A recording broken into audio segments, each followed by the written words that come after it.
Dan digga digga dan digga digga dan digga digga dan digga digga dan digga digga. You wanna be my lover? You gonna be with my friends?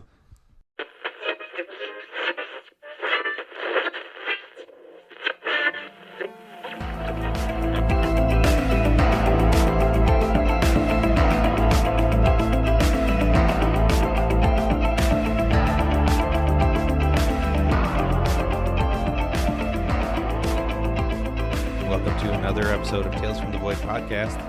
I bring you your glorious hosts, I'm Shaun. I am Josh. and I'm Mike. Let's rock and roll.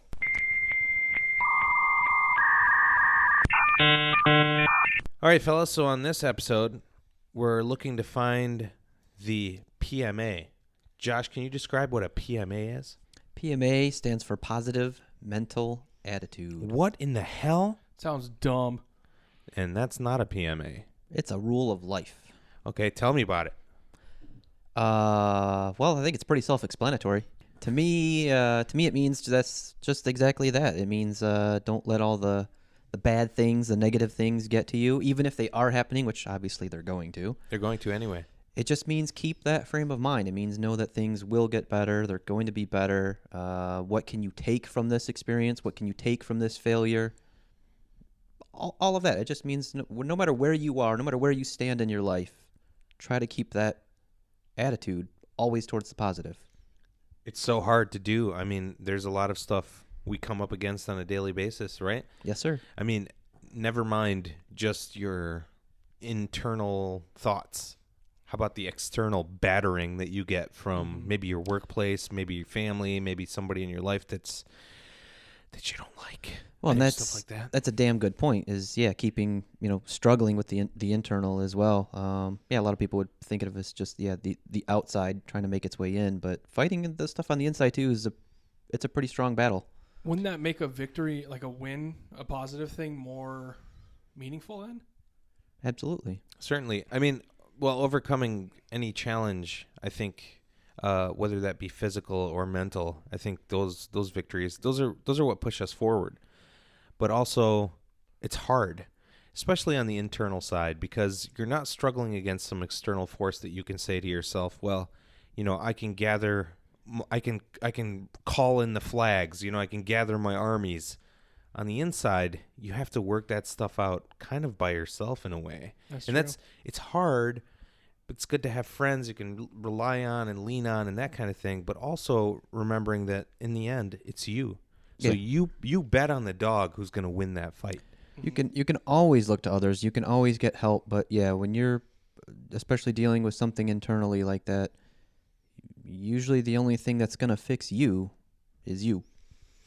Yeah. And I've said this a lot, especially more recently. I've said that, going through life and storms in life and things like that, as a captain of the ship, which we are all captains of our own ship, all we can do is point the ship in the right direction. That's the nudge, okay? But sometimes you have to let the sea carry you there.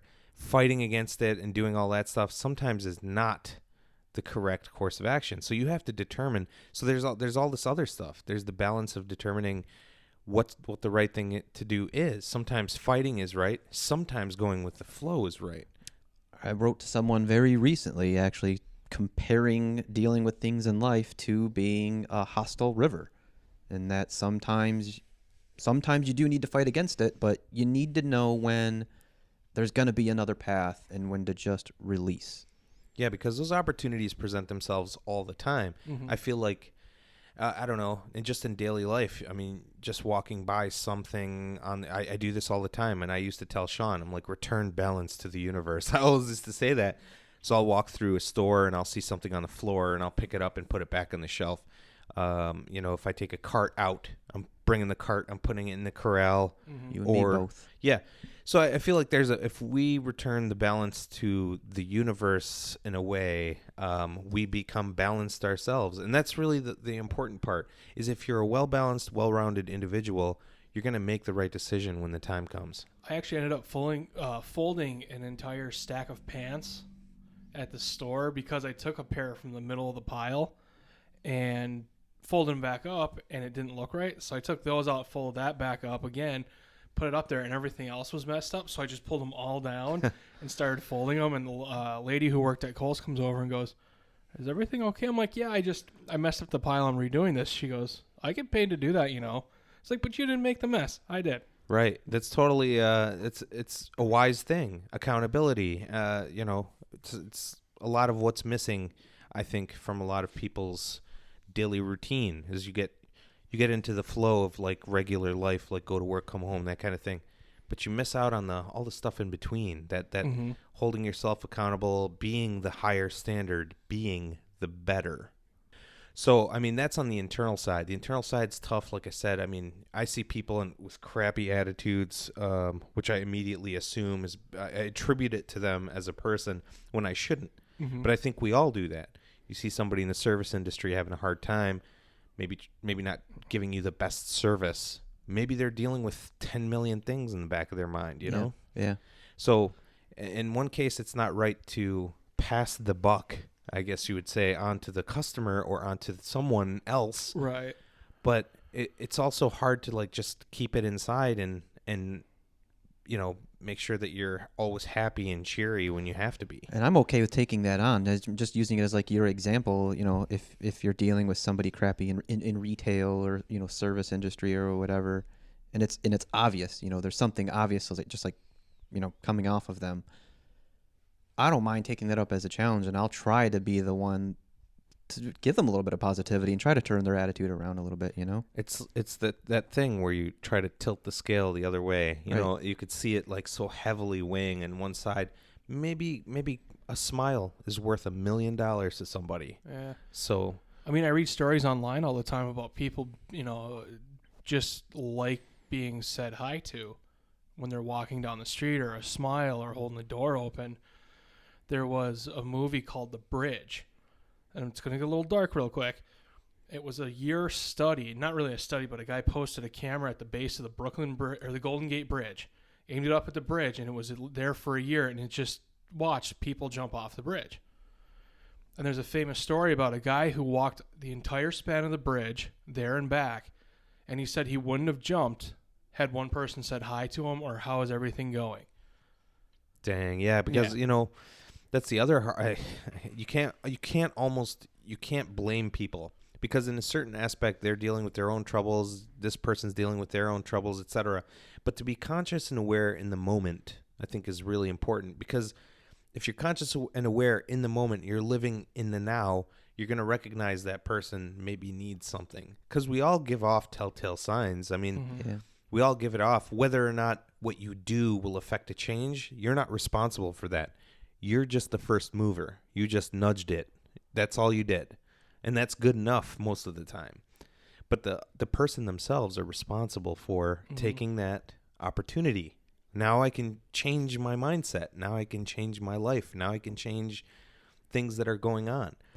And keep in mind too that, like, sometimes it's not obvious. Sometimes, the person that is the happiest or whatever seems to be the most outgoing, they seem to be in a pleasant mood, the ones that are helping the most, maybe sometimes those are the ones that actually need the most help. I can tell you for a fact that, there was a time I was living in Kentucky at the time, working for a jeweler in Kentucky, and I was just having a bad run. I felt like the world was on my shoulders. It felt like really, I don't know, desperate.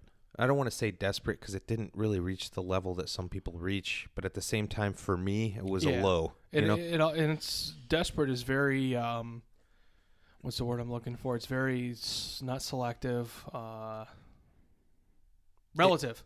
It's very relative. Yeah, and subjective in a way too. So it's whatever you're experiencing. You could be desperate about anything. So anyway, I was having a rough time, and I went into Kroger, and I called Joanna, and I said, I'm going to do this thing.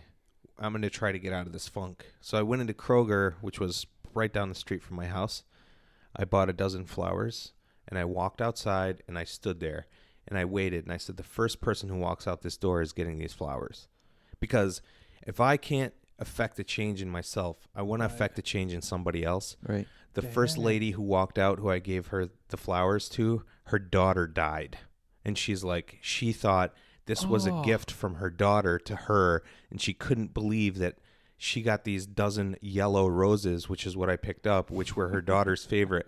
I mean, you don't know these things until after you do that, and then it doesn't just change them, it changes you. Yeah. So yeah, the person who might be reaching out, who's helpful, who's smiling, they might need it too. Yeah. Just as much, if not more, as the person they're helping. Yeah, that's awesome. I'll go into it a little bit later, but one of my favorite things to do on the internet is go on Reddit. And somebody on there had asked, why is that the case? Why is the happiest person often the one that hurts the most? And somebody had probably one of the best responses I've ever read on that website, in that it's not that they want to hide it, it's that they know the pain of hurting that way and don't want anybody else to feel it. That's pretty incredible. It's pretty accurate too. Yeah, that is pretty accurate. And you always want to be that one though, because there isn't enough of that one. You know what I'm saying? There aren't enough of that. There's always that internalizing that issue, people having issues and problems. It'll always be that way till the end of time.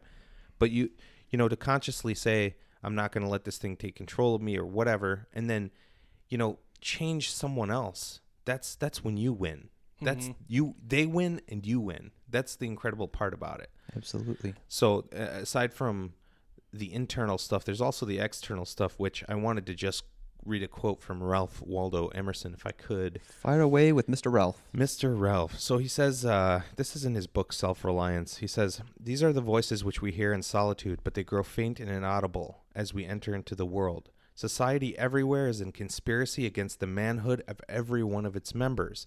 Society is a joint stock company in which the members agree, for the better securing of his bread, to each shareholder to surrender the liberty and culture of the eater.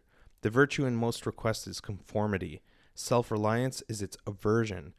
It loves not realities and creators, but names and customs. Whoso would be a man must be a nonconformist. He who would gather immortal palms must not be hindered by the name of goodness, but must explore it, if it be goodness. Nothing is at last sacred but the integrity of your own mind. So it's like taking control of basically everything we just said. Yeah, that's it in a nutshell. But now this is more this. He uses the word conspiracy only in the way that it truly is a conspiring against the individual.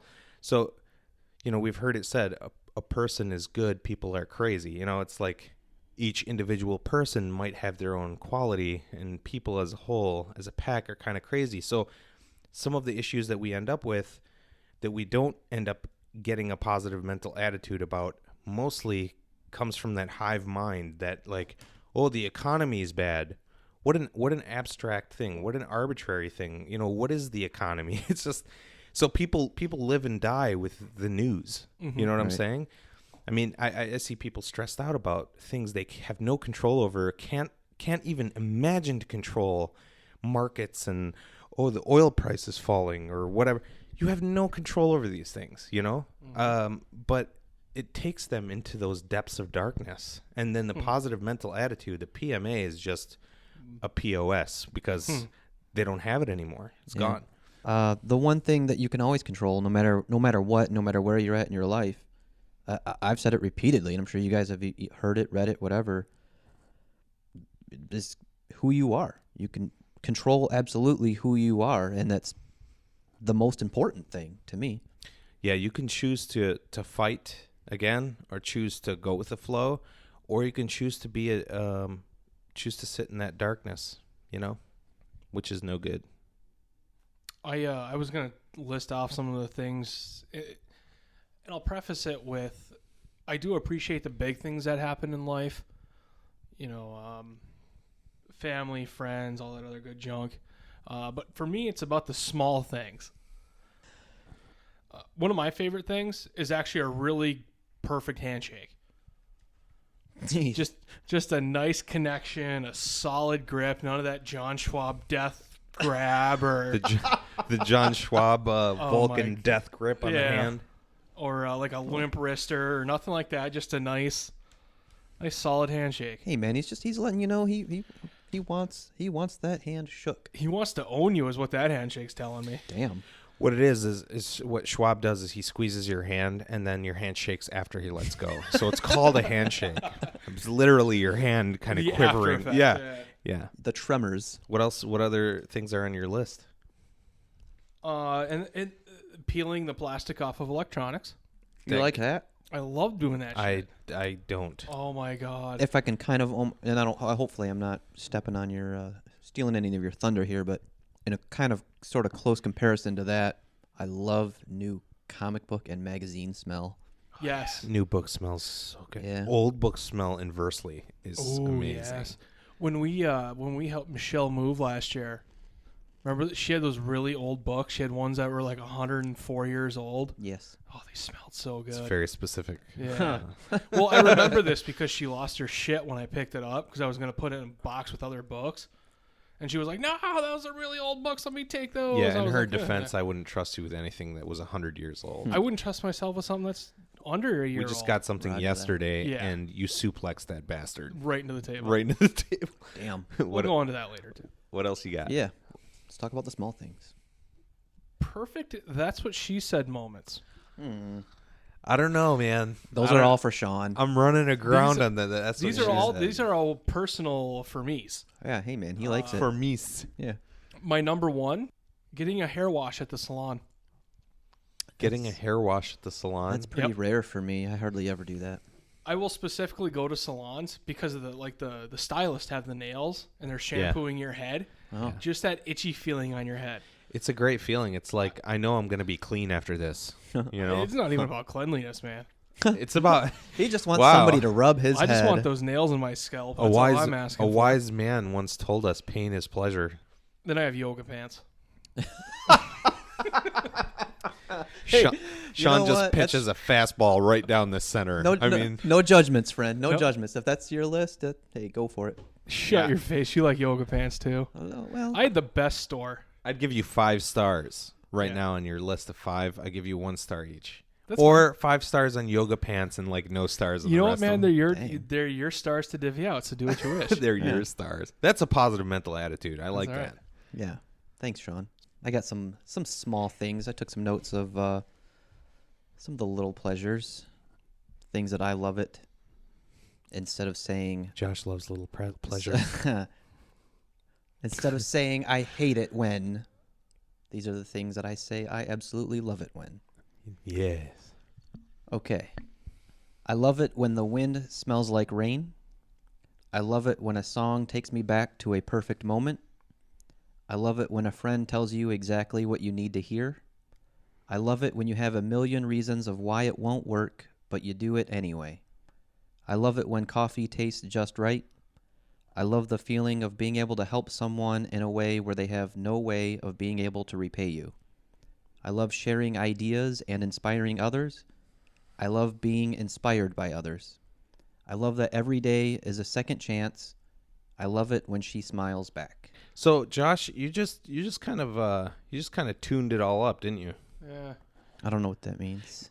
I mean, you took it to the next level. my Yeah. Took Yeah. it to the limit. He did take it to the limit. He crashed that car into the wall. I like your what number 3? Can you read that one again? That would be, I love it when a friend tells you exactly what you need to hear. Powerful stuff. I mean, the wind smelling like rain, the coffee being just right. I mean, those are little things. Those are stand in direct opposition to the little things people complain about. Mm-hmm. So the list is pretty damn perfect. Yeah. People Thank are you. like, oh, it's windy out here. Well, wind smells like rain, motherfucker. What I like about Sorry. what I like about the friend one is sometimes it's not positive. It's putting you in check. Yeah, sometimes you need that. Mm-hmm. But I love it, man. I like the one about not being able to repay either because man, dang, we always try to do. We know each other as well, and we Yeah. always try to do that. Like, oh, he's not gonna get away with helping me. I'm gonna repay him. That motherfucker. Yeah, if I could, dare he? yeah, if you could drop like something to someone who's a good friend of yours and they have no way to repay you, that feels amazing. Yeah. Not because of some selfish reason. It's because you gave them something and you required absolutely nothing and they couldn't even Yeah. They couldn't even return it if they wanted to. It feels It's good. pure. It feels good just knowing that you're able to do it. You were there to you were able to be there for your friend. Yeah, in a very pure way. Well, that's pretty awesome, man. Thank you. Thank you. No, thank you. You know what I want to talk about? Can I talk about it? Let's drop it. Mike, can I talk about it? I think you can. Josh, can I talk about it? Lay it on me, friend. I need to apologize to a person, and I don't know him personally, nor will I ever, but he goes by the professional wrestling name CM Punk. What a punk. CM Punk? CM Punk, yep. Mexican? He's no, thankfully. Oh, thankfully. Nope.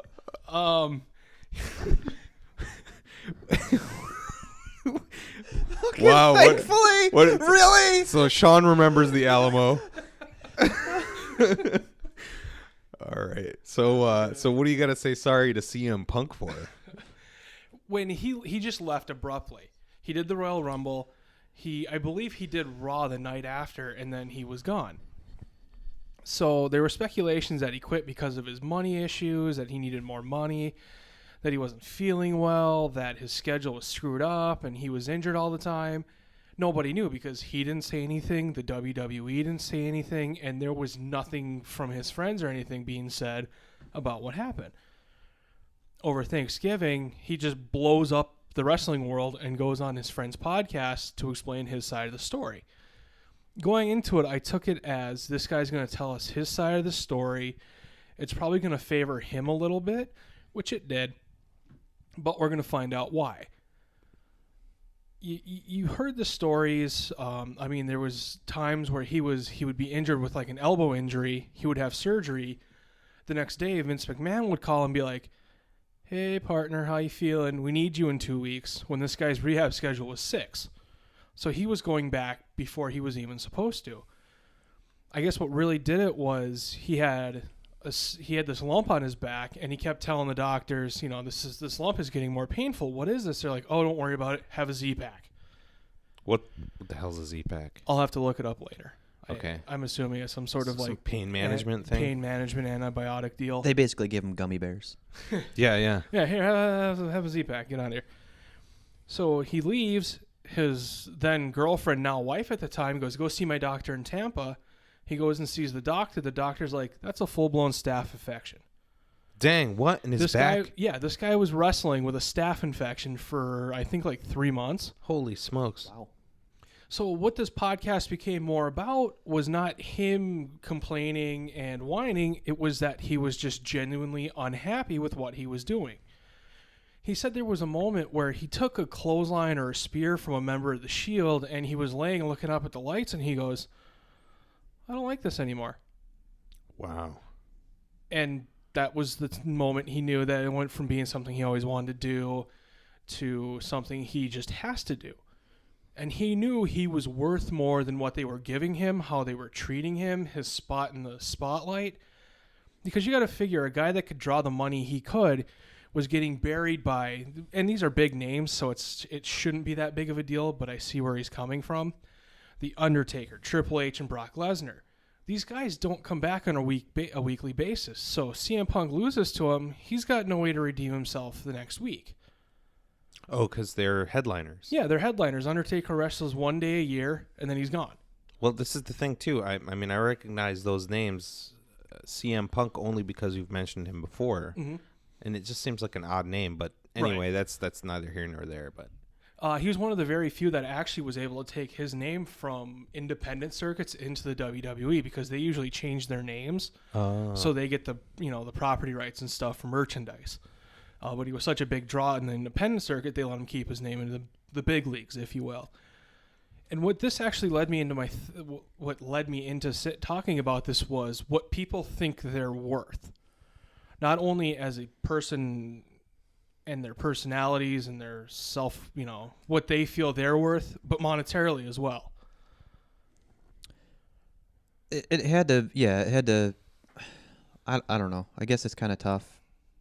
It'll sting your pride a little bit, but yeah, I mean, I guess at a certain point, if he really was the one, essentially, it sounds like he was almost carrying the network like on his back. Yeah.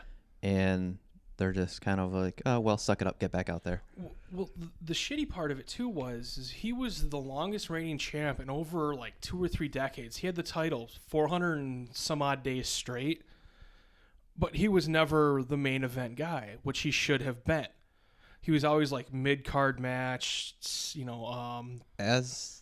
As the title champion. holder, as the Yeah. champ, really? Yeah, Wow. John Cena, who had never had the title, I think he went like 2 years without it. He was headlining these pay-per-views that Punk should have. So he was also underappreciated. Huh. And there was a lot of times, he said, where Vince McMahon would come and be like, hey, I need you to do this. I owe you one. And that happened on 3 different occasions. So that got me thinking a lot about what I personally feel I'm worth. I always wonder what my friends thought they were worth. And that's what brought me to talk about it today. Okay, so it's more or less self-worth. Yeah. So, I mean, that does go hand in hand with this CM Punk fella. He knew he was worth more than, you know, they treated him like a mule in a way. Yeah. I mean, it was just like, hey, I know you're not feeling well, but I'm going to need you. Yeah. So, and him knowing that he was needed. I've worked a couple of jobs. I've had a couple JOBs, as they say, where I just, dude, there were events in my life. I'm so upset about it. I hate talking about it. But there were events in my life, in my family life, that I should have been there for, that I missed out because I traded my time for money. Because I traded my time to give someone else my skill, my abilities. And that it still upsets me to this day. I've learned to try to, shelf it or whatever. But every once in a while it comes back. It's like, man, I'll never get that time back. I'll never get that moment back. I'll always miss that moment. It's gone. So what is a man worth? What are we worth? Is it what we think we're worth, or is it missing experiences? Is it the fact that someone else doesn't think you're worth anything? Right. And are you literally using you? Well, I feel you're worth what, and I feel it's a combination of things. Going into like a job, I mean, I have the understanding going into it that you're going to get paid X amount to do the work for this guy. But at the same time, you shouldn't go into a job thinking, accepting the fact that he thinks you're worth $5. And that you have to give your life. Yeah. Which is essentially, now, I will say this, that when it's happened, as Josh so eloquently put it, you have control over the one thing, which is you. Mm-hmm. Right? Right. If you give yourself over to be the sacrificial lamb, to like, hey man, any of my time is yours. I'll work 24 hours a day and not get paid for the other 12. Something like that. Mm-hmm. It's on you. Yeah. I knew it was on me, but I allowed that. I allowed it. So I must not have thought of myself as very valuable. Mm-hmm. So that's a my bad, or as George Bush would say, a shame on. Well, the point is you don't get fooled again. You know what I'm saying? He did say that. See, he said something like that. He said something like that. Yeah. Yeah, it is one of those kind of like delicate lines, and I think we're all there. We all hate it. We all hate the work world. It's not. Nobody loves that. It's not us. It's not what we're meant for. So, that always bothers me, and I'm always tempted of like anymore when someone asks that question of like, what do you do? I'm always tempted to just talk about me and nothing to do with what I actually do for, work. I like that. I actually like that a lot because too many people at work define them. What I've started doing at parties when I meet people is I don't ask, what do you do for a living? I'm like, what entertains you? Right. Because a lot of people, you always read that people love talking about themselves, but most people hate their jobs. So when you're like, what do you do for a living? They're like, I'm bread guy. I'm bread guy at store place. I'm bread guy. I'm bread guy at store place. I wish I could say I'm bread guy. So I'm always like, what entertains you? Fair enough. What's your favorite pair of shoes? I don't ask that. I'm actually going to contradict what you two just said about nobody likes the job world. Thank you.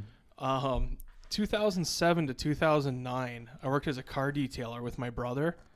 My favorite 2 years of work. Not only because I was working with family, but because I was doing bust-ass work. We were going in at 9. We were detailing cars. We were dropping them off. We were picking them up. We were washing them, cleaning them. It was laborious, and I absolutely loved it. I went home feeling like I did something with my day. That's good. That's fine, and that's awesome for the people that do like that. They like what they do for a living, and and all of that, because it's it's even more torture if you dislike what you're trying to do to collect a paycheck. Oh yeah. But what I ultimately mean is it really is that the ultimateness of it is just like, we're not really born and bred to, well, unfortunately we are, but we shouldn't be born and bred to go do the 9 to 5 and just you have to do this, you need money, because it's just that endless cycle, endless loop. Like, you need to do this so that you can get this, so that you can go back to this. It's just that cycle of life is what I mean. I don't think we'll ever really know what our self-worth is until we're gone. And that's kind of too late, isn't it? So when we're gone, other people will understand how valuable we were, or invaluable, or not valuable at all. I don't want to say that the experiences that I had totally put me in the gutter. What I do want to say is I learned from those experiences. And that's why I started, a company with my friend, so I don't have to deal with that crap anymore. So, Word. I mean, if you're gonna complain about something, you have the power to change it. Just do. Right. Just do. And there's a certain point between airing your grievances and complaining. Yeah, because after a while, it's literally beating a drum, isn't it? Because it's just beating a drum. Yep. He ate my pastrami. That sucks. We didn't want to say dead horse because Stromboli. no horses were harmed in the making of Shaun's. Yeah, I got something to say. Oh yeah, we like horses. I don't. We all do it. You're bored. You hop online, and you end up somewhere in a magical town of anti-Semitic Smurfs. I mean, how do we get to that point? You and the Smurfs, man. Listen, as Tolkien says, not all who wander are lost. Yeah, dog. So when you're wandering around the internet, where do you find yourself, Shaun? I start off at YouTube, usually with whatever popular music video is out there, which is why I'm so hip with the kids these days. That's where you get it from? Fuck yeah. YouTube. Yep. I should have known. I know. You should have. You should see the background on his computer is Taylor Swift holding a pug. I don't even know if that pug is like been photoshopped. It's not even her pug. That's the thing. She just randomly holds people's animals. I try it too, but I get looks. I start with something on the front page at YouTube, and then I just play that sidebar clicky game. Oh, yeah. And just end up at some of the most fucked up things. Now, I got to say, I have pulled out some gems from it, like Bro Science. Bro Science. I think we've all enjoyed some of those. Man. Back to basics, back to biceps. Yeah. Back to biceps. The best That's ones. what it's all about. Yeah. I've ended up in some weird ones, that being Dax Flame. Was this like high school kid, and he's in a few movies. He was a high school kid who would talk about his day at school as if he was the loser of the kid. And the one that sticks out in my mind the most is he comes home and he's all like freaking out, and he's like, I talked to this popular kid. We were in the bathroom and I was peeing, and I had this idea of swinging over and going pee fight, and I peed all over him, and then he starts crying and just leaves the room. What the hell? Yeah. You go to some dark places, my friend. Wait till I start talking about Reddit. So that would be the next place you wander into? Oh, God.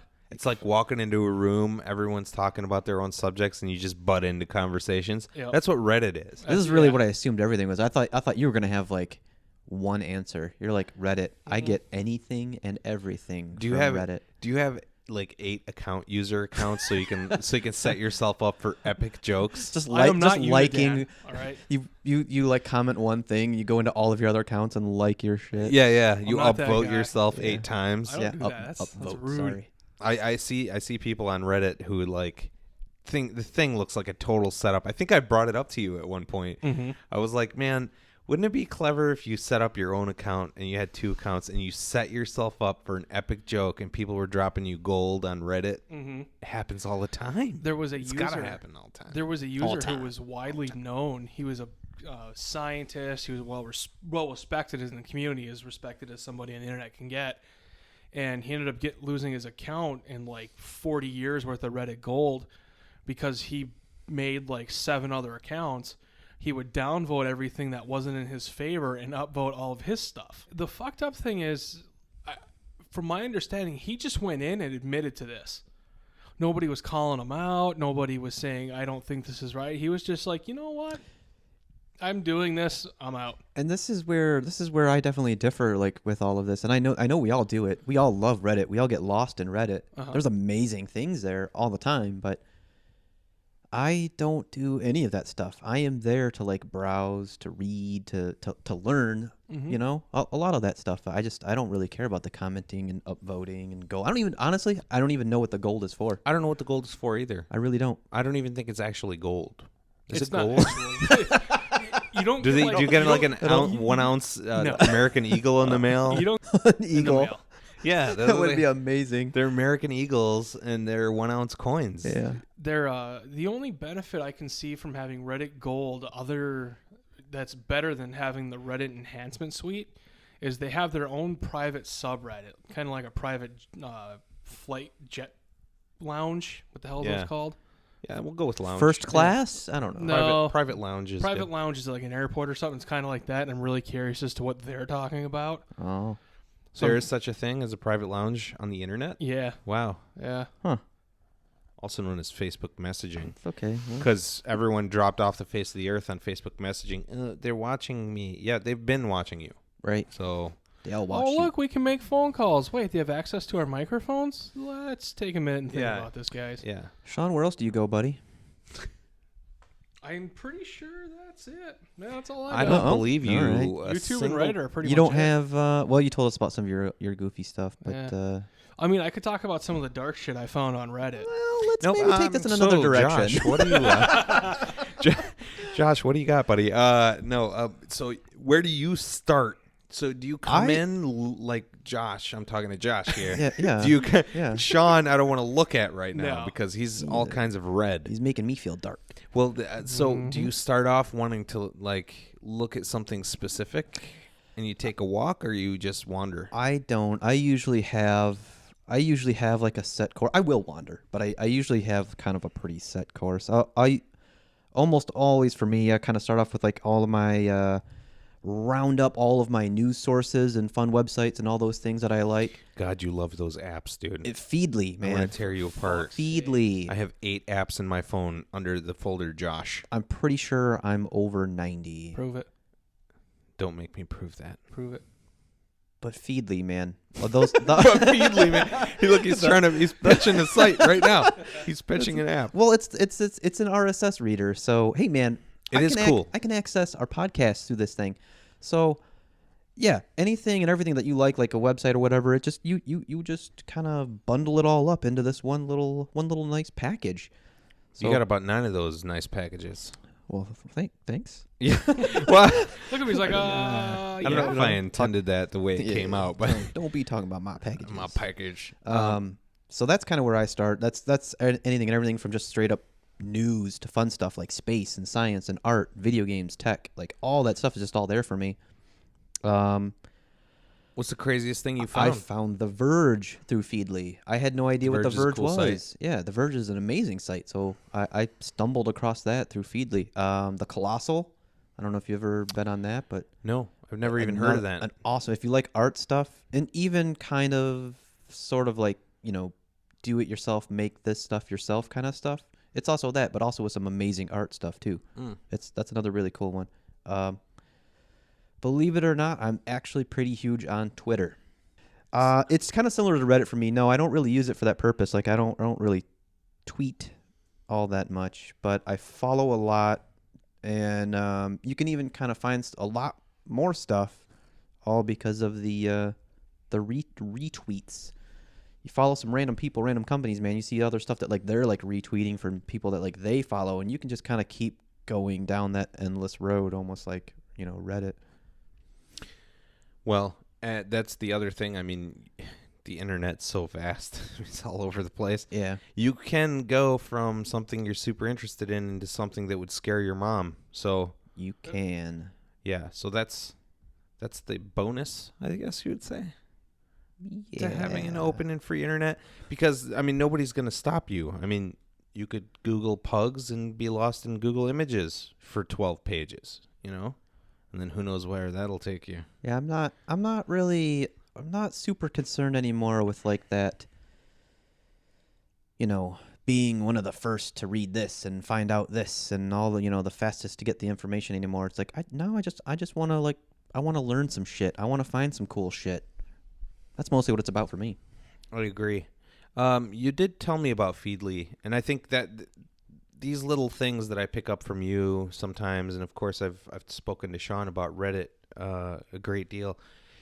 I've gotten a lot out of Reddit, a lot of browsing, I would say, especially things like Today I Learned, which is a great subreddit. It is. I mean, I learn every single day from the subreddit Today I Learned, and then I'll go in there and I'll be like, oh, I already knew that, to one out of hundreds of posts. So there's just loads of stuff. I haven't even scratched the surface in that subreddit. Reddit is amazing and different because of the subreddits, because of the categories. You can kind of go in there, and if you want to just endlessly browse, it's there. Or you can just jump in and just kind of be like, what do I feel like today? Like, what do I need today? And just pick your thing. Yeah. And do that and get out. I used to go there all the time for quotes because I'm a real big quotes guy. Yep. And I like that stuff. Me too. But I've seen the same quotes so many times that that's caused me and forced me out. You'll find some new ones and good ones on Twitter, man. That's where I've been getting some. I heard to follow the Iron Sheik. He's got some great quotes. Oh, that man. Well, if you like the F-bombs. Yeah, or the F-bombs. Oh, yeah. There are a couple of treasures on there. This Katharine Hepburn Twitter feed also, which is hilarious. There are people doing really interesting stuff on Twitter. Katharine Hepburn Twitter feed? Yeah, dude. Yeah. I'm going to check that. Alrighty. Yeah, no, there again, I mean, you can go from the examples? absolute ridiculous to the Inspiring. Yeah. So I heard it said by Neil deGrasse Tyson on the Cosmos show that he was doing. In one of the episodes, he says that, the Library of Alexandria burned down and everybody sees it as such a great loss. But right now we have so much more information than we ever had. And I've thought about that, him saying that. And I believe I told Shaun as well at one point. I said, yeah, he's right in a way. The internet is like the greatest compilation of information. You guys thought I was going to say something else, didn't you? Compilation, huh? As soon as I say compilation, everyone's in. I went to RedTube, sorry. Everyone shows their cards. Yep. So you have the greatest compilation of information ever in history available. But there's something to be said about discovering physical books on the internet, too. Because the Library of Alexandria burned down with information that's different than the information we have on the internet. So I feel like there were volumes and volumes of things that we won't ever know about that were lost. But imagine if that was it. We will imagine if that somebody at some point back at that time in Alexandria, they were sitting around, bullshitting with their friends like, hey, did you get lost in Fourth Aisle with all those scrolls? Where they're talking about stuff like we're talking about using completely different language. Yep. Did you see that Perry Reese map with Antarctica? It has a bunch of land with plants and animals. Hey, you guys want a cool band name? Speaking of libraries? What? The Librarians. Stupid show, by the way. I'm sorry. The Dewey Decimal System. The Dewey Decibel System. Dang. What is that from? It sounds very I saw it familiar. on Twitter. Yep. It sounds very familiar to me. That's why. You are the resident twat. Oh, I'm going to go ahead and give you that title. Come on, man. My thing with that quote from Tyson is he's right in the fact that the internet is similar to Tyson, I'm sorry. Mike Tyson. If Mike Tyson would do Cosmos, oh man. So they ate the children's. I'm gonna eat the star. So the star exploded and they ate the children's. I love your you, Mike wife. Tyson. Please don't kill me. Right. He was right in the fact that the internet is a vast land for knowledge, but on the same stroke, it is also a vast land for misinformation. Absolutely.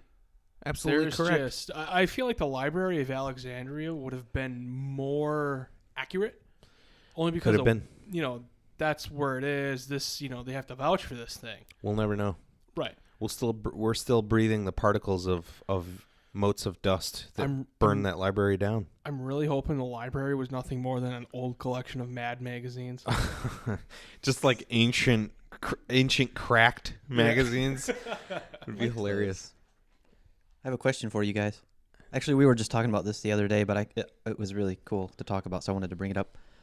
Are you guys, when you think back about it, are you surprised at all that the internet did take off this way? Because do you remember what the internet was like when we first started using it, and how just not worth your time it was?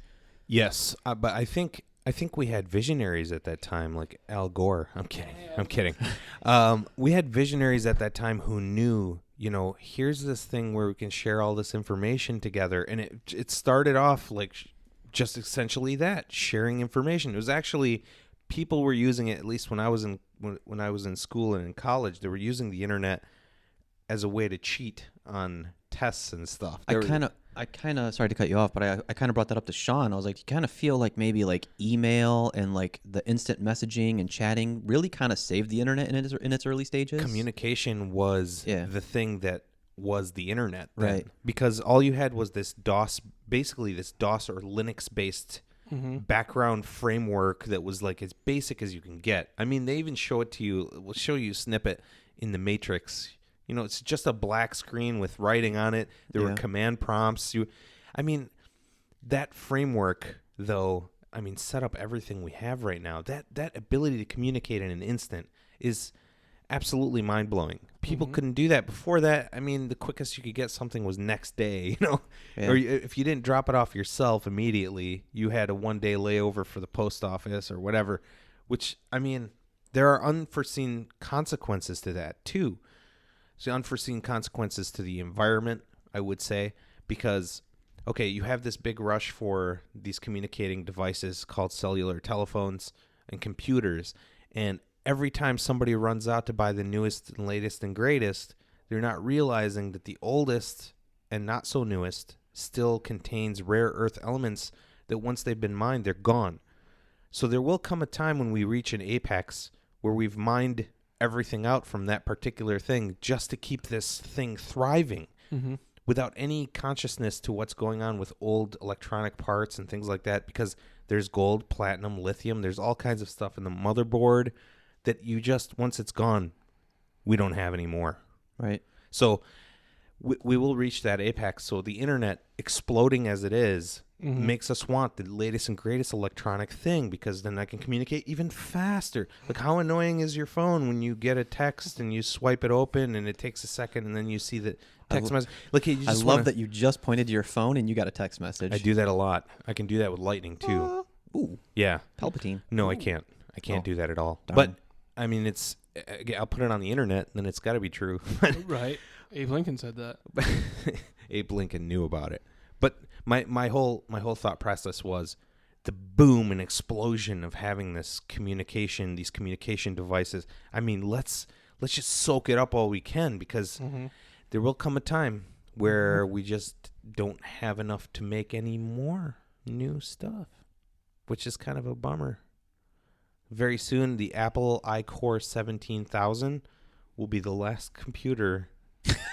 Can you think about that? Well, think about how crazy that is. Like, I look at a starship, just for example, just to throw this out there. They had on Star Trek the newest iteration with J.J. Abrams, the first one, where they had the starship just sitting there being welded and built. We don't even have that many resources on the planet to build something like that. If we pooled everything together, we couldn't build a starship right now that big. So, especially in 4 years. It took no time at all. Those welders, let's talk about how much you're worth.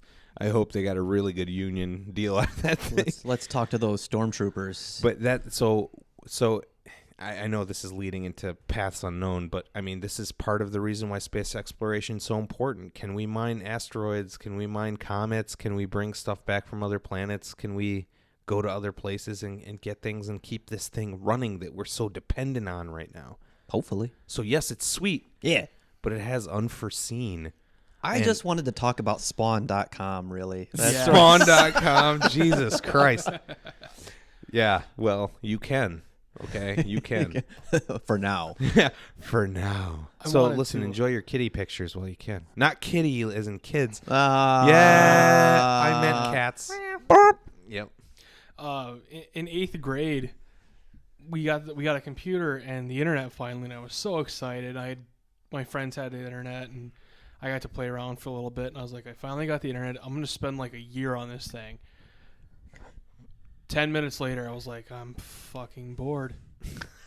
Well, what do I do? there was only so much to do. Well, and I even do that now. I have the same habits. I go to Facebook, I open up Reddit, I open up Reddit Squared Circle, and I open up Ask Reddit.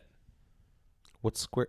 It's their wrestling subreddit, like their main one. Okay. And then once I'm done with those, I close them up, and then I open up everything again because I think something new is going to come up.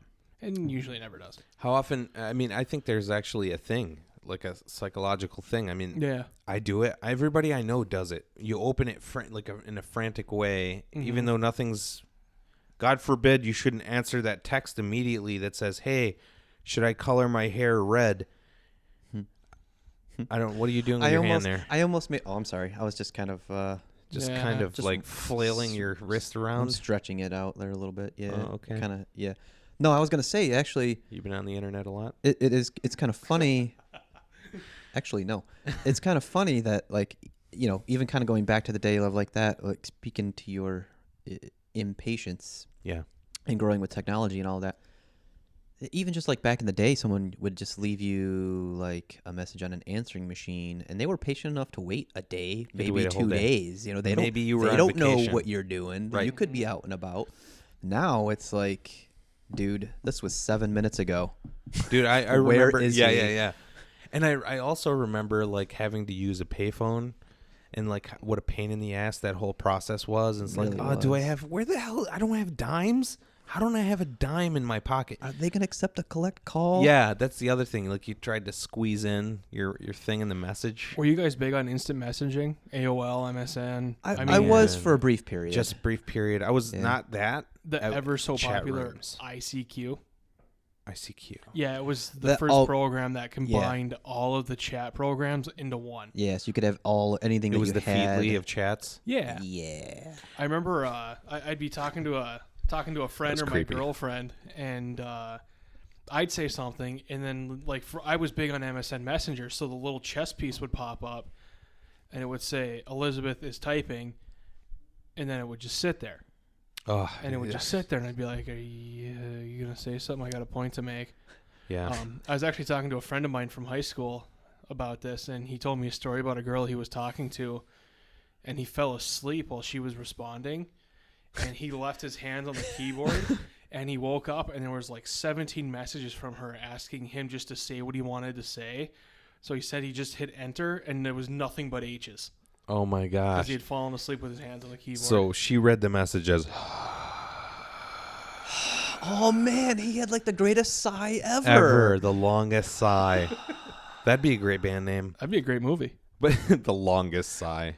Would that be a good podcast name? Yeah, we tried that once. We tried it. No. We didn't really try it. We No. just sighed about it. We did. But yeah, this is the thing with like the messaging system that's on the iPhones is you can tell people that you've read their message. Yeah. So I have mine shut off, and there's a really damn good reason for it because You're a I'm- jerk.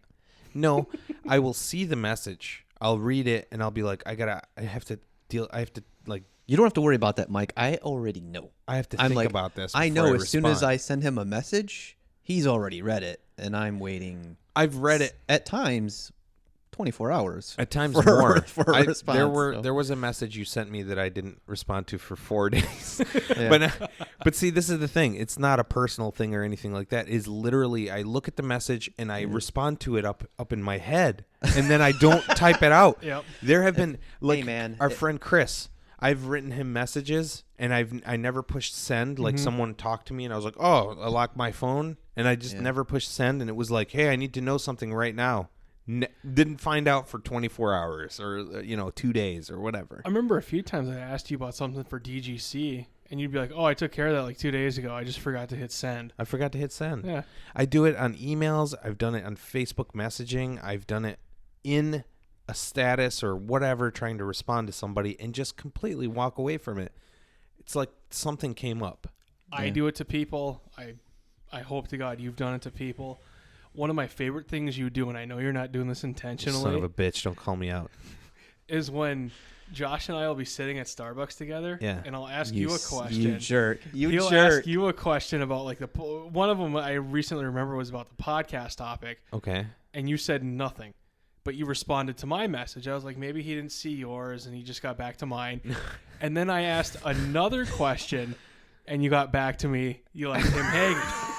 You left me. Not only did he leave me hanging, he left me. That was one of those. He left me hanging all night. Actually, you didn't respond at all. I didn't respond because it was actually about the last. Not responding. It was actually about the last podcast title. Okay. It was about the last podcast title. I was just like, well, why? you know what? He didn't give me his opinion on it, so I'm going with it. You know why? It was again. I ran into a situation where I had to think about it, and from now on, I think I could do a little bit better than not responding at all. I could write. I'll think about it, but in the process of writing, I'll think about it and hitting send. My mind's like, oh, already responded to that. Now, what's next? Shit. Oh, my shoe's untied. Like that's what happens. I gotta pet this cat over here. Yeah. We all know that's more important. Yeah. So you guys, as we're getting older, we realize that gaming and that kind of thing is getting a little bit tiresome in ways. I mean, we can't game like we used to. I just can't treat it. And it has, honestly, I don't feel like it's age. I feel like... Really? Well, I guess you can point to that a little bit because it's not really... Okay, it's definitely more of a mental thing than it is a physical thing. Like, okay. I can't sit down and just marathon through a game like I used to be able to. It wasn't just kind of like, this is my day. Like, I know what I'm going to do. Like, I'm going to sit down and I'm going to play this game like all freaking day. Like, I can't really quite accomplish that anymore because I'm just kind of like, I got to go do something else now. I used to have delusions of grandeur. I would go pick a game up and be like, I'm going to run right through this bastard. 6 months later, I've traded it in 3 months ago. You know what I'm saying? Yeah. I'm like, I have these delusions like, oh, I think it was Thief. I don't know. It was one of those games that I thought was going to be so great. You know, it was like Assassin's Creed mixed with, what was that other game? BioShock. It had like a lot of little elements in it. I freaking hated that game. But that wasn't why I didn't play through like I thought it was going to. I just literally didn't have interest in sitting there and playing the game all the way through all night. You know, you go pick up a game, you just one of those things like, oh man, it's not like it used to be, is it? I mean, maybe it isn't an age thing. Maybe it is a mental thing. But I've had sports games like FIFA. Again, I love FIFA. Even then, I'm like, 3 games and I'm good. Yeah. I'm good. Like, I'm not going to sit here like I used to. It's an attention span thing. My last sports game marathon was that one night we played like 10 games of NHL. Oh, yeah. And you beat me 9-1. Oh, man, that was so fun beating the shit out of you. I was just like, all right, we're 3-1. I'm pretty much done. Mike goes, no, let's go to 10. I ruined your ass that Fucking night. Destroyed game. That's when we became friends, I think. Oh. I haven't heard this story. We became more than friends that night. My last... got all awkward there. My last serious gaming playthrough was actually by accident. My last job. You accidentally played a game all night. I didn't accidentally play the game. I accidentally marathoned it. I accidentally didn't put the controller down. That is how it happened. It better be good. I was working at the Gold Place. Yeah. It was right around a holiday or something when Mass Effect 3 came out. Got it, brought it to the store, started playing it, and at like 10:30, like a half hour after we opened, I had to poop. So I paused the game. Went into the bathroom. Morning too. Came back out, unpaused the game, and just started playing again. And I was like, wow, this is an unusually slow day. And I'm looking at the clock. It's 3 o'clock. Looking over, it's 4. Look over again. It's 5:45. I'm like, sweet, closing up in 15 minutes. Go out to the front lobby. The "Be Right Back" sign is still hanging on the door. You had it locked up? Yeah, I locked myself in all day. Oh, what an unusually slow day you had, Shaun. Right? Wow. No customers, no pawn renewals. I ought to report this to your higher. Oh, wait, you don't work there. Yeah. Yeah, That's no. probably why. Another But that was the last marathon gaming session I had where I was like, I got to keep going. Do you remember one where you stayed up all night through the night and played until well past your eyes burning? The last time I did that long was when L.A. Noire came out. Dude, was a good that game. was a great game. That was a good game. Yep. Yeah, I had a that was lot a of good fun one. with that game, and you know what sucks? I didn't do that. Yep, I topped to bottom that guy. Yeah, buddy, you top to bottom that guy. Yep. He went tip to base on that. Josh, Yep. Yes, sir. Right that's to a the beautiful balls. segue. You see Right what to I the did there? balls, man. Another Sean Poo story. Yeah. Yeah. There's So- a ton of those. So, what was your most recent and most memorable? Oh man, most recent? I don't know. Catwoman? I don't really have a super. Catwoman. I can't think of honestly, dude. I tried to think of this for over a week now, and I can't think of anything really recent where I did have that there's been games where I played for quite a few hours, but really I'm gonna have to go back quite some time to get ridiculous. Was playing Chrono Trigger Chrono Trigger on the Super Nintendo, and even though there were breaks, I specifically remember that myself and Bert, we got it at the same time, and we were both just marathon it. It was then. It was playing it in the summer between between school years and whatnot, and you would stay up until the sun came up, and you're just kind of I guess I should probably go to bed now. I feel wet. Yeah. Did you ever feel that way? Well, like you're sitting there Well- playing a game for 24 hours. You're like, I feel wet. That's all. I don't know that never had wet that. is accurate. The sweat glands or the glands in your body are what the dude? Go to sleep. You feel a little gross. Yeah, you feel kind of wet. Yeah, Once I well, started smelling myself, whoa. yeah, you definitely hit that. Yeah. But I would, so we would both do that, and then you crash for a little bit, you get up, and you just start playing the game again, immediately. You're not worried about breakfast, you're not worried about showering, you just kind of want to go jump right back into the game. In moments like that, I never even shut the system off. And there was times like that too. Bert Pause it. lived within walking distance from me, so I would take my break and go over to his house, and he would just be we're 3 days into marathoning, just playing through this game, and he was I remember at one point so gross that he could slap his hair against the wall and it would stick. Ugh. Yeah. This whole thing took a turn. I just felt like telling that story. Now you know what I mean by wet. Speaking of wet, Speaking of wet, no one ever says that yeah, we agreed to shower more after that. together. Well, Save water, man. Save the whales, shower together. I don't know what it correlates to, or how it correlates. Well, that's really interesting because you were in your youths. yeah, but I do now what you just said. It's I can't wait for this game. I'm gonna get this game and I'm just gonna play the crap out of it, and I never do. Yeah, I would say most recently for me, I have full intention, by the way, of game completing Assassin's Creed Unity. As one of my friends, Mike, put it, I'm a glutton for punishment. But my full intention is there to game complete it. I did finish the main storyline, and that felt like an achievement to me.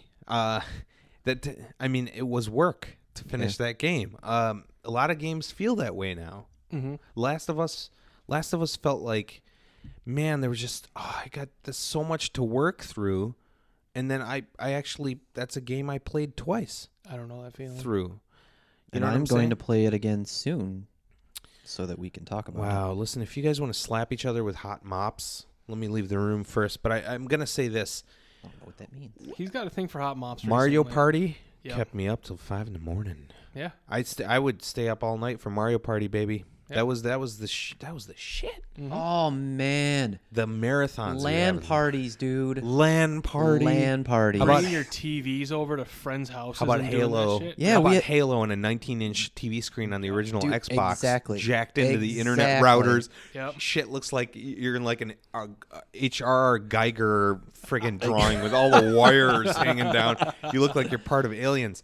Man, what a fun time though! You'll never forget those times. But for me, the all-nighters were never like, let me sit here and play the single player. Mm-hmm. It was always like, let me get a bunch of friends together and let's smash some shit God, together. I miss it so much. I Quit miss looking at my Bomberman. screen, dude. Bomberman I was miss amazing. Bomberman Live on the motherfucking PC. I mean, just like running around playing. See, I was in college. I was in my dorm room, and all of us were connected at that time. What was it called? T1 line? Yeah. Yeah. That was like the fastest. A Dude, if cat's you had ass You T1, couldn't- holy Yeah. shit. You could only get it at like through college or Yep. like a business or something like that. It like, was so fast. Compared to now, it was like 56K. But Yeah. still, it was so fast then, it blew everybody's mind. So instead of using it to study, we were using it to play Bomberman with other dudes in the dorm. So we'd line up in a queue on the computer, man, all night. All That's night. awesome. Yeah. Yep. So I love that for stuff. me, it's always been multiplayer. I love playing with my friends. And I feel like when I'm doing that, I'm like in this world with them, in this virtual world, and we're in this foxhole together. One time I played all night with Chris, again, to mention Chris, Mass Effect 3 online. The whole, oh man, we just tore that thing to pieces. He still plays it all night right now. And Does I he don't have- really? Yeah. Oh man. Dedication. I don't have an Xbox to play it with him, but Yeah. if I did, I'd totally join in. I don't know that I could go all night. So that's the other thing. Games, whether or not they keep our interest, that's a mental thing. But I think age plays a role. Sometimes your mind is just like, Yeah. like, hey, we can do this other thing, like read or go lay down on the hood of your van and stare up at the sky at night and count the stars and just enjoy your time. Right. I mean, that almost is a video game. That's almost the theater of the mind takes over at that point. and I haven't like I find myself kind of thinking about it and maybe getting a little sad sometimes, but I haven't lost my passion for gaming whatsoever. Like No, it's it's not still the there. passion. It's still there. It's very present. Yeah. But yeah, I just can't do those marathon sessions anymore. Yeah, I've gone from like a long distance runner to a sprinter. Like I hate to draw a comparison to being a bit premature, but I think playing video games right now for me, again, just pointing at Assassin's Creed, a chunk every night will get the job done. Yeah. It doesn't. I mean, there's a point where I'm playing a mission over and over and over and getting frustrated, and I just flip over to Netflix and watch an episode of Voyager or something. Right. I'm done with the game for the night. It's Yeah. like, hey, guess what? I'm done with you. Yeah, You're not done with me. I'm done with you. I quit. that's right. One thing I loved was playing a game I kind of wanted to play and then just getting more and more into it. That's what caused a lot of my marathon sessions. For example, Far Cry 3. I knew what it was about. I picked it up anyway, and I was playing it. I'm like, this game's pretty good. Okay, this game's really good. Holy Christ, this is the best boss in any video game I've ever encountered. Right. So then you just went through that and you defeated him, and you're like, well, what's next? Yeah. That's the thing with me with Assassin's Creed Unity right now is I want a game complete that bastard, but I beat the main story. Now, so the onus is on the developer to keep your side missions super interesting, which they have. They have murder mysteries all over Paris. You have to interview people and see who's the guilty party and then accuse them. They have rift missions. They have things to try to keep your interest where the main story is almost a side mission unto itself. Right. So they're like teasing you with other things and come on, keep going. We want you to keep playing. And then now we're in the age of downloadable content where if you're done with the main story, you get another main story. Like you're never done. Like you get out and they just pull you back in, you know? Yeah. So there are a lot of games like that I like. Okay. What are we brought to you by today? What's your apple loaf? Vegan oatmeal chocolate chip cookie. Ah, so a bag of sand. Anyway, so You're did you say I'm a bag of sand? Wet. That's how I feel. I think it's really important for developers to keep that in mind as their gamers get older and older in a way. I mean, Josh had this poignant thing on the last podcast with Nintendo, and it was really pointed. Nintendo's squarely pointed at people in a certain age range that don't kind of play up here in the PlayStation game box, whatever they call that stupid thing. So as a kid, they know how to toy with that whole part of your, like, keeping your interest. As you get older, I think these game developers, their eyes are keenly on keeping your interest in these games, but sometimes it just doesn't pay off. Like the sports games, again, FIFA toys with things sometimes. Sometimes it comes out acting amazing, and sometimes you run into a player and your player gets fired into infinity through the stands, gone. That's kind of awesome. And leaves a trail of their own character model all the way through the stand. So sometimes you get these crazy happenings, but they try to keep your attention using, hey, build your own team, or hey, here are a bunch of side missions you can do in a sports game, which I always found to be ridiculous. But as long as there's content to be played, you'll play it, whether or not you'll sit down and play it through the night. I think that is getting less and less. I just don't know of a game I can think of at the top of my head. Even I loved Last of Us. Again, even Assassin's Creed 2, Brotherhood, all that good stuff. I wouldn't sit through all night. I couldn't play it all night. Kingdom Hearts, can't do it. It's tough. It is tough. Bring back the Striders and the Mega Mans of old.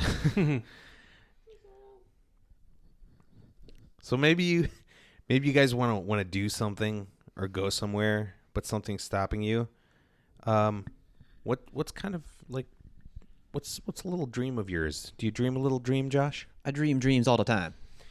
Tell me about it.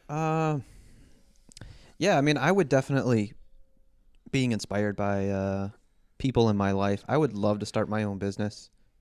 I don't know what that is right now, so what's holding me back from that is kind of like the idea.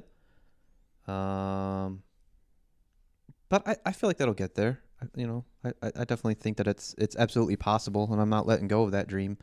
I just want something that's, if you're gonna do it, don't settle, as they say. So that's definitely one. Probably on a lot of people's lists is I want to travel the world because it's an absolutely beautiful place. Yeah. And I'm tired of looking at pictures of it. I want to see it. Yeah. In a way, you're kind of looking at it through the pictures, but we know that the air smells different. The atmosphere is different. The gravity is different. The people are different. So yeah, I want to experience that culture, man. Yeah. In order to to have a filling experience, you have to be there on the ground, boots on the ground. Yeah. Pants on the ground. Well, that. Yeah. Traveling the world is going to be pretty high in a lot of people's lists. Certainly so. I also want to write a novel. Oh, that's a novel idea. I zinged you. Someone call the fire department. Someone's been burned. I didn't even burn you. I just zinged you. Yeah. I know. British people, right? So, yeah. So what's this novel? Give us an idea of what would you write about? Was fiction, nonfiction? Oh, definitely fiction. Okay. I don't know. My biggest challenge right now is I need to kind of outline one idea because I always start with something like, ooh, that's cool, and I'll write a little snippet, oh, that's pretty cool, and I'll write this, or like, oh, I like this idea for these characters, and like, I'll end up with like 8 pages of things and not piece any one thing together. So, and I'm also learning. It's definitely a very big learning experience for me, is trying to, come up with the characters and backgrounds and writing dialogue. So it would definitely be fiction. Obviously, it would probably be something incredibly geeky. In what way? Probably, most of the stuff that I've written actually kind of overall theme is a lot of like, is a love story. No shit. But, like one that I'm kind of working on in particular does kind of deal a little bit in like a time travel-y, like multiverse kind of way. It's just that the overall theme of it will be a love story. You need a whiteboard the size of Mexico to get all the multiverse things. Yeah, I mean, reading things or even watching Time Cop with JCV. you know what I'm talking about. I do. I really do. Jean-Claude Van Damme. Yeah. You needed like a whiteboard to track all the crap. What about Looper? Looper was great. Time travel stuff is Tricky. It's tricky. It's tricky. But at the same time, like, man, there's some stuff you don't even have to explain because people will give you permission. And you that's know what I'm saying? that's exactly it. I'm trying. I try to think of like a way to write it where I'm not over explaining anything. It's just kind of like, this is the way that it is in this world.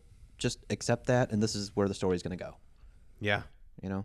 Yeah, and that's part of the freedom you have as a writer is Right. that you get to create the world, Right. and you don't have to explain it if you don't want to. So those are kind of like my 3 keys, man. I wanna start a business, and I don't know, who knows, maybe writing a novel will be my business. But I also really You want could to do travel. both. I know. I want to travel the world. Those are high on my list, gentlemen. Sadly, I think traveling the world's going to be slowly but surely something that gets taken away. I think a lot of these, again, I mean, not to get overly political because I won't, Yeah, please don't. but a lot of these places in the world that you'd want to go see are slowly but surely becoming part and parcel on lists of places Americans can't go. So some of the places in the Middle East that I've always wanted to visit, places my dad used to tell us stories about, I can't go see. It's just not possible. I can fly from one place to another and then take a dangerous car ride in the desert from one place to another, pay my way through, and I might never see the next day. And that was another thing that, like, when we went to see Henry Rollins, like what he talks about is, like, you know, especially now, but even more so, I think probably in like the Bush era, is there always kind of like, you know, when this whole don't travel, don't go here, don't go there. Yeah. You know, this place is off limits. You know, don't go there. He's like, I want to go there. He's like, that they told me not to go. That's exactly where I'm going. So he's done a lot of his world traveling that way. Well, and that's sad because I mean, in a way, he has the power and the money to do so, and I just don't. Yeah. I would say I would want that for myself as well, but I'd want to travel to very specific parts of the world. I think there are parts of the world I could give a shit less about, but I don't know. I've never been I was there. just gonna say you say that, but that might be the one that just blows your mind. Right. And my one that I think I'd never had any interest in going to see, but slowly but surely has been creeping up on me is the Grand Canyon, because it's available and you can just go see it. You just have to get there. I'm sorry, I've seen it. So I've seen it in pictures and that, but I know that standing there must be an epic change of mind. It really is. Yeah. I like the vastness. Yeah. And that's really what speaks to me. So there are people who want to see certain things that are specific buildings or whatever, which I do want to see those. There are churches in Florence, Italy, and there are places in France and Spain, and again, places in the Middle East, the Great Pyramids. I want to see the place my dad grew up. I want to see Damascus, the oldest populated city in the world, the cobblestone streets. I want to see those places. The I'll never get a Northern chance Lights. to. The Northern Lights are a big deal. I've wanted to go to see those, I mean, since I was a kid. But anytime there was the opportunity, oh, look, Northern Lights are going to be as low as Southeast Michigan, frickin' clouds. Yep. So, and I have no control over that Classic situation. Michigan actions. Classic Michigan. So, there are places in this very state that I haven't been to that would probably blow me away. Definitely. You know? So, yeah, travel's a big deal, but it's also an investment. It's an investment in two ways. That was the one block. We say, what's holding you back? It would be time and money. Time and money. And money. And sadly, I'll say this like an old man, in this day and age, sadly, they go together. You know, people are trading their time for money, and, you know, you need both. You guys need to see a movie called Craigslist Joe. I've seen that movie. That guy does not spend $1. Doesn't spend $1. And and he spans the entire United States. Yeah, but you know what he's trading? His time. So I wouldn't want to do it that way. If I want to go see, if I want to go to... But to say that money, I mean, I do agree that money is involved in some aspects, but there is absolutely a way you could do it to almost no cost. Sure. Again, but going back to time, which is very valuable, and we talked about, what are you worth? Well, Mhm. your time is super valuable. Oh, of course. Because every second that we spend here bullshitting about any number of subjects, we could be doing any number of other things. So But I want to be doing this. I want to be doing you. Whoa! This. No work or love will flourish out of guilt, fear, or hollowness of heart, just as no valid plans for the future can be made by those who have no capacity for living now. I just want that to sit on you. This is what this thing is this very subject. It's the time. It's like, man, I got to make an investment. Forget money. It's coming though. It's coming soon. Like I know I'm just gonna. There it is, the pen drop. I know some point, someday, I'm just gonna be like, done. This is what I want to do with my time and money, and I'm going. Mhm. Shaun, what do you got? It's not. I'd like to travel. It's not on my my ultimate to-do list. If it happens, great. If not, no skin off my back. So don't take Shaun Yeah. with you, Josh. You're Don't take not me gonna you're not gonna be on my road trips. Yeah, Don't man. take me to the Grand Canyon. I'll be like, a hole in the ground. Yeah, we're gonna need a lot of concrete. So what's yours? For fuck's sake, man. So somebody dug a hole. It's a big shovel. Thanks, Obama. No, mine. Why can't I do what I want to do? Because I hold myself back. Why can't I get that steak we've been talking about for 2 weeks? Need a steak? Yeah. Because I'm saying no. Yeah. Saying yes to a pizza instead. Yeah. That's what the deal is. Why can't I talk to women in bars? Because I hold myself back. Because you're talking to dudes. I'm talking to dudes instead. Actually, this. I was just saying he has an answer for No, this is true. everything. This Just what, ask me, bro. Yeah. what I'll this answer gentleman said is actually true. that. Yeah. One night I went out. I was planning on talking to the bartender the whole night. Conspiracy theory guy comes up to me and spends the entire 4 hours I'm there talking about yeah, you've told me this story. different dump truck facilities in Florida that help haul bodies from the World Trade Center wreckage. And you know what's interesting about that is Yeah. you just brought 9/11 in when I he did. said he I did. did. I and said specifically, please don't. Yep. But you can't help it. Right. So yeah, Right. And that But- was my fault because I indulged the guy. I was like, "Oh, really? Well, how did you find this out?" I engaged him. But here's the thing about any of that stuff. So it's interesting. It's an experience. It's almost super interesting because, man, I didn't even friggin' know that. Now it makes you want to look, Right. and maybe there's 1% worth of truth there. But Mhm. this is what you do. You do what I would do. Is you Mhm. sit there, and if someone sits next to you, start talking to them. Yep. Even if that's the unintended conversation, that's the more comfortable action because you can always chit chat with some Jack. You know Mhm. what I'm saying? But Jill's sometimes can be aloof. It's Yeah. a little bit more difficult, and yeah, it does. A tad. You know, Huh? A tad. Yeah. A tad. And But it it's- comes back to you, as you say. yeah, it's like going to a movie I want to go to instead of caving in and going to the ones everybody else wants to see. Right. Just Like things Frozen. oh god, It's still need such to an see that. adorable I movie. haven't seen it. I still need watch to see it. I Watch it. refuse to watch that movie. Oh no, you need to see it. He's got it on his iPhone. He watches it on the way home. What? Yeah.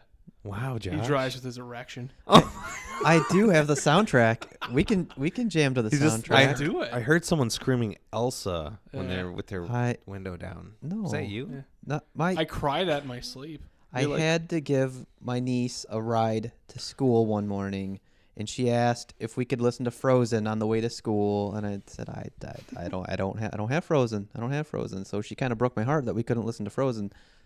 So I bought it and downloaded it so we could listen to it on the way. Good guy. So see, Josh just did something you were just talking about Yep. doing. Is that choosing? Yeah. Yeah. So yeah, it is. It's ultimately your choice then Mm-hmm. to do a lot of these things. It's not an outside influence that's stopping you. Yeah. Sometimes it is. Another thing too, I Sometimes. found, especially owning part of a business as well, is the commitment. And it's not starting it and getting over that initial 3 month, hey, we're doing really good. It's when the shit hits the fan. Sure, when there's a point of stress or problem. When you're losing your shit because something goes south, that's when you're like, this isn't worth it. I'm done. Now you got to be like, all right, this is what happened. How do we fix this? How do we keep rolling? And that's where I think a lot of, and I understand, small businesses sometimes have some really whack ideas and they just fold because of that. But I feel a lot of it too has to do with their commitment to it Yeah. and what they're willing to do to keep it rolling. Yeah, and a lot of it as well. I mean, it's, again, something that's totally in your control. Now, you could be totally committed to a failing project, so that also is a problem.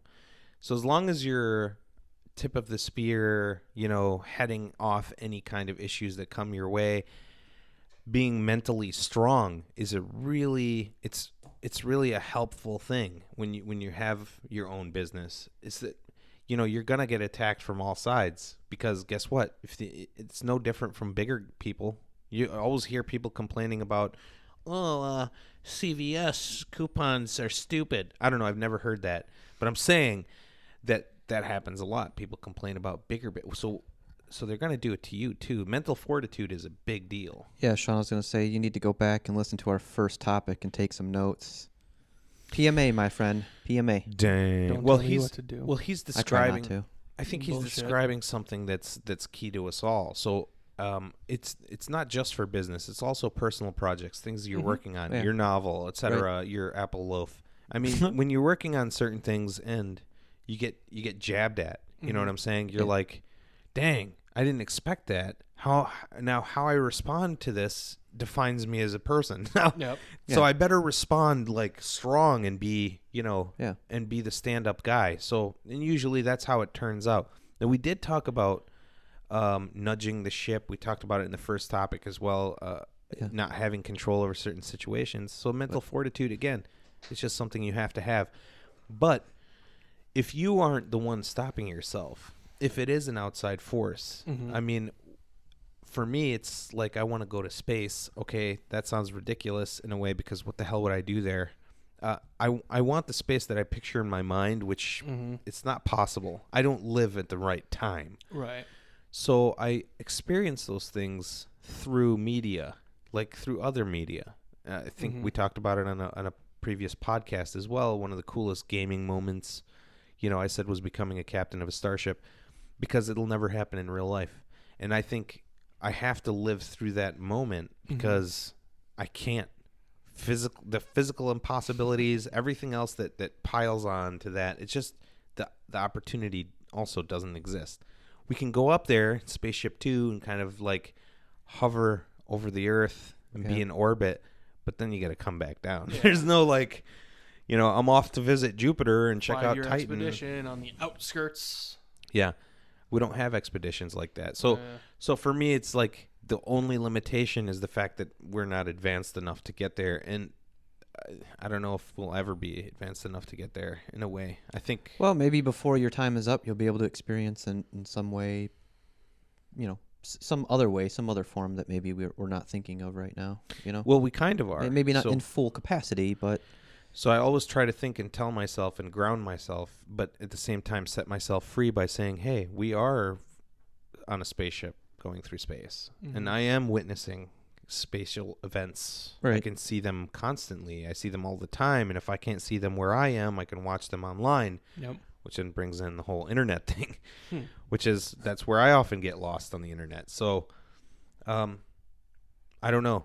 Sometimes it's physical limitations, as I have. Sometimes it's mental limitations, as Shaun described, and sometimes there are no limitations. There's always the being strong enough or wanting to do something badly enough that you're just going to do it at some point.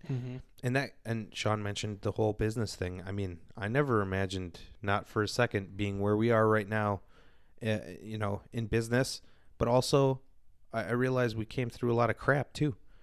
We had to put in our time in a way. So you saying, Josh saying you want to start your own as well. I mean, dude, we got a plethora of information. Yeah. So, I mean, and that's the thing. I thanked Brandon in the previous podcast, for all his help and his knowledge. And, dude, there's that whole thing where you can't pay Brandon back, let's say. Yeah. But I can certainly pay that forward. So I try to do that in every facet of life, is because I try to hand something to somebody they didn't even think about before. And maybe if I can't do it, maybe someone else can. And that's important to me. And that's what's cool. Like if I start dipping my toes, into that pool, I know I can come to you guys, and not only you're going to be willing to, but you're going to be excited about it. Hell yeah, man. Yeah. I'm already excited about whatever it is, Let's tickle that fancy. You know what Yeah. I'm saying? To have faith in if to have faith is to trust yourself to the water. When you swim, you don't grab a hold of the water, because if you do, you'll sink and drown. Instead, relax and float. Well, thanks for joining us on this episode of Tales from the Void podcast. We've been your illuminating hosts. I'm Shaun. Oh, I'm Joshy. And I'm Tickle Me Elmo. We'd also like to give a shout out to our brothers in airwaves, the One Up Cup. Find them on Facebook and Twitter at One Up Cup, and visit their blog at oneup-cup.com. Also, remember to visit our sponsors, Detroit Grooming Co. You can find them on Facebook, Twitter, Instagram, and on the web at detroitgrooming.com. Cellar Door Soap and Skin. Clean that skin. Find them on the web at cellardoorsoapandskin.com, and also on Facebook, Twitter, and Instagram. Lastly, don't forget to check us out on Facebook and Twitter at Tales from the Voidcast, YouTube, iTunes, and SoundCloud at Tales from the Void, and tune in next week when we try to find episode 8. What an asshole. Where did it go? Good night.